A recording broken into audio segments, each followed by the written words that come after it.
ನಮಸ್ಕಾರ ಎಲ್ಲರಿಗೂ. ನಾನು ನಿಮ್ಮ ಪ್ರೀತಿಯ ರಾಯಚೂರು ಹುಡುಗಿ. ತಮಗೆಲ್ಲರಿಗೂ ಅಮ್ಮನ ಅಡುಗೆ ಮನೆ ಯೂಟ್ಯೂಬ್ ಚಾನಲ್ಗೆ ಹೃದಯಪೂರ್ವಕ ಸ್ವಾಗತ. ಇವತ್ತಿನ ಸ್ಪೆಷಲ್ ರೆಸಿಪಿ ಏನಪ್ಪ ಅಂದರೆ ಚಿಕ್ಕವರಿಂದ ದೊಡ್ಡವರವರೆಗೂ ಎಲ್ಲರೂ ಇಷ್ಟಪಟ್ಟು ತಿನ್ನುವಂಥ ರೆಸಿಪಿ. ಅದೇನಪ್ಪ ಅಂದರೆ ಪಾನಿಪುರಿ. ಅದು ಹೆಂಗೆ ಮಾಡೋದು ಅಂತ ನೋಡ್ಕೊಂಡು ಬರೋಣ. ಈ ಪಾನಿಪುರಿ ರೆಸಿಪಿನ ಮಾಡಲಿಕ್ಕೆ 3 ಕಪ್ಪಷ್ಟು ಬಾಂಬೆ ರವಾನ ತೊಗೊತಾ ಇದ್ದೀನಿ, ಅಂದರೆ ಬಿಳಿ ರವಾನ ತೊಗೋತಾ ಇದ್ದೀನಿ. ಈ ಬಿಳಿ ರವಾನ ಒಂದು ಪಾತ್ರೆಗೆ ಹಾಕ್ಕೊಂಡು ಅದಕ್ಕೆ ರುಚಿಗೆ ತಕ್ಕಷ್ಟು ಉಪ್ಪನ್ನು ಹಾಕಬೇಕು. ಹಾಗೆ ಸ್ವಲ್ಪನೇ ನೀರು ಹಾಕ್ತಾ ಹಿಟ್ಟಿನ ಹದಕ್ಕೆ ಕಲಿಸ್ಕೋಬೇಕು. ನೋಡಿ ಎಷ್ಟು ಚೆನ್ನಾಗಿ ಕಲಿತಾ ಇದೆ ರವೆ ಅಂತ. ಈ ರವನ್ನ ಅರ್ಧ ಗಂಟೆಯಿಂದ 1 ಗಂಟೆವರೆಗೂ ನೆನೆಯಲಿಕ್ಕೆ ಬಿಡಬೇಕು. ಆವಾಗ ಕಂಪ್ಲೀಟಾಗಿ ಅದು ಚಪಾತಿ ಹಿಟ್ಟಿನ ಹದಕ್ಕೆ ಬರುತ್ತೆ. ನೋಡಿ, ನೀವೇ ನೋಡ್ತಿರ್ಬೋದು, ಈ ರೀತಿ ಕಲಿಸ್ತಾ ಹೋಗಬೇಕು. ರವಾನ ಕಲಸಿ ಅರ್ಧ ಗಂಟೆ ಆದಮೇಲೆ ನೋಡಿ ಎಷ್ಟು ಚೆನ್ನಾಗಿ ಚಪಾತಿ ಹಿಟ್ಟಿನ ಹದಕ್ಕೆ ಬಂದಿದೆ. ಇದನ್ನು ಸ್ವಲ್ಪನೇ ಭಾಗಗಳನ್ನಾಗಿ ಮಾಡಿಕೊಂಡು ಎತ್ತಿಟ್ಕೋಬೇಕು. ಹಾಗೆ ಮತ್ತೊಂದು ಕಡೆ ಇದಕ್ಕೆ ಪಾನಿ ಮಾಡಲಿಕ್ಕೆ 1 ಕಟ್ಟಷ್ಟು ಪುದೀನ ಸೊಪ್ಪನ್ನು ಹಾಕ್ತಾಯಿದ್ದೀನಿ. ಹಾಗೆ ಅರ್ಧ ಕಟ್ಟಷ್ಟು ಕೊತ್ತಂಬರಿ ಸೊಪ್ಪನ್ನ ಹಾಕ್ತಾಯಿದ್ದೀನಿ. 3 ರಿಂದ 4 ಹಸಿಮೆಣಸಿನ್ಕಾಯಿ, ಸ್ವಲ್ಪ ಶುಂಠಿನ ಹಾಕ್ಕೊಂಡು ರುಚಿಗೆ ತಕ್ಕಷ್ಟು ಉಪ್ಪನ್ನು ಹಾಕ್ಕೊಂಡು ಸ್ವಲ್ಪ ನೀರನ್ನು ಸೇರಿಸ್ಕೊಂಡು ನುಣ್ಣಗೆ ರುಬ್ಕೋಬೇಕು. ನೋಡಿ, ಎಲ್ಲನೂ ರುಬ್ಬಿದಾದಮೇಲೆ ಈ ರೀತಿ ಜರಡಿ ಮುಖಾಂತರ ನೀರನ್ನು ಶೋಧಿಸ್ಕೋಬೇಕಾಗತ್ತೆ.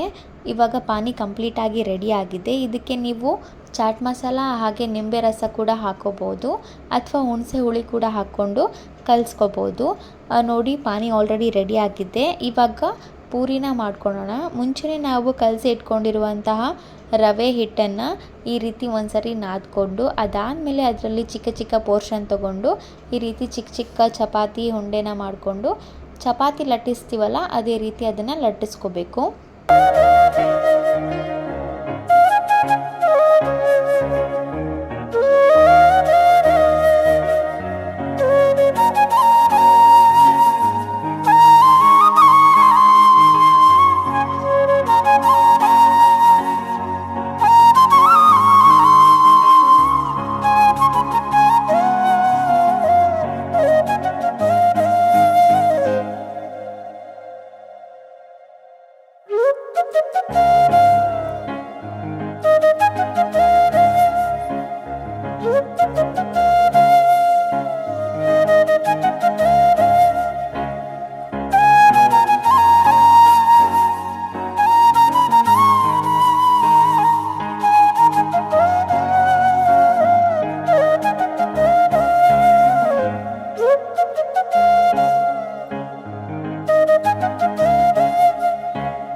ನೋಡಿ, ಈ ರೀತಿ ಚಪಾತಿ ಥರ ತೀಡಿ ಇದಕ್ಕೆ ಸಣ್ಣ ಬಟ್ಟಲ ಸಹಾಯದಿಂದ ನೀವು ಒಂದು ಶೇಪ್ನ ಕಟ್ ಮಾಡ್ಕೊಬೋದು.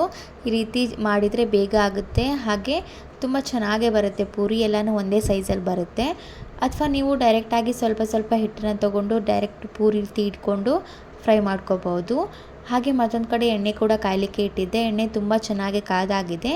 ಈಗ ಮುಂಚೆನೇ ಮಾಡಿ ಇಟ್ಕೊಂಡಿರುವಂಥ ಪೂರಿನ ಹಾಕಿ ತುಂಬ ಚೆನ್ನಾಗಿ ಫ್ರೈ ಮಾಡ್ಕೋಬೇಕು. ಪೂರಿ 2 ಸೈಡು ತುಂಬ ಚೆನ್ನಾಗಿ ಬೇಯಬೇಕು. ಕ್ರಿಸ್ಪಿ ಆಗೋವರೆಗೂ ಅದನ್ನು ಚೆಂದಾಗಿ ಫ್ರೈ ಮಾಡ್ಕೊಳ್ಳಿ. ಹಾಗೆ ನಾನಿಲ್ಲಿ ಸೋಡಾನ ಬಳಸ್ತಿಲ್ಲ, ನೀವು ಸೋಡಾ ಕೂಡ ಹಾಕೋಬೋದು, ಬಟ್ ನಾನು ಯಾವಾಗಲೂ ಸೋಡಾ ಹಾಕೋದಿಲ್ಲ. ನೋಡಿ ಎಷ್ಟು ಚೆನ್ನಾಗಿ ಪೂರಿ ಬರ್ತಾ ಇದೆ ಅಂತ. ಕೆಲವೊಂದು ಉಬ್ಬೋದಿಲ್ಲ, ಏನಕ್ಕಂದರೆ ನಾವು ಅದನ್ನು ತುಂಬ ತೆಳುವಾಗಿ ಮಾಡಿದರೆ ಉಬ್ಬೋದಿಲ್ಲ. ಮೀಡಿಯಮ್ ಸೈಜ್ ಇರಬೇಕು, ತುಂಬ ದಪ್ಪ ಇರಬಾರ್ದು, ತುಂಬ ತೆಳು ಇರಬಾರ್ದು. ಅದನ್ನು ಒಂದ್ಸರಿ ನೋಡ್ಕೊಳ್ಳಿ. ನೋಡಿ, ಆಲ್ರೆಡಿ ಪೂರಿ ಎಲ್ಲ ರೆಡಿ ಆಗಿದೆ. ಇವಾಗ ಇದನ್ನು ಪಾನಿ ಹಾಗೆ ಪಲ್ಯ ಜೊತೆ ಸರ್ವ್ ಮಾಡಿದರೆ ಡಿಲೀಷಿಯಸ್ ಆಗಿರುವಂತಹ ಪಾನಿಪುರಿ ರೆಡಿಯಾಗಿರುತ್ತೆ. ಇವಾಗಿತ್ತು ಇವತ್ತಿನ ಸ್ಪೆಷಲ್ ಪಾನಿಪುರಿ ರೆಸಿಪಿ. ಈ ರೆಸಿಪಿ ನಿಮಗೇನಾದರೂ ಇಷ್ಟ ಆಗಿದ್ದರೆ ಅಮ್ಮನ ಅಡುಗೆ ಮನೆ ಯೂಟ್ಯೂಬ್ ಚಾನಲನ್ನು ಲೈಕ್ ಮಾಡಿ, ಶೇರ್ ಮಾಡಿ, ಕಮೆಂಟ್ ಮಾಡಿ, ಹಾಗೆ ಸಬ್ಸ್ಕ್ರೈಬ್ ಮಾಡಿ. ಧನ್ಯವಾದಗಳು.